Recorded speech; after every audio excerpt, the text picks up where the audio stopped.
Sinimula na kanina ang mga safety test sa mga bagong bagon ng MRT para matiyak na ligtas itong gamitin ng publiko. Narito report ni Bam Alegre. Ito ang isa sa 44 na bagong bagon ng MRT. May bubble wrap pa nga mga upuan nito dahil hindi pa nagagamit sa pang-araw-araw na biyahe.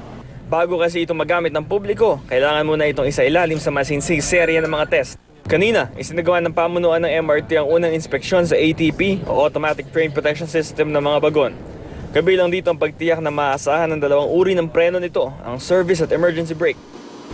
Gagawin po natin to for the next 2 weeks. Nag-start na po tayo last week for some tests and we're now doing yung performance test. Ang purpose nito is para to ensure na safe ang ating MRT train in case of overspeeding or there are cases na may faults. Itong body, air conditioning at door system ng mga bagong bagon ay mula raw China. Pero yung mga mas vital na bahagi tulad ng traction at electrical system galing naman daw sa Germany.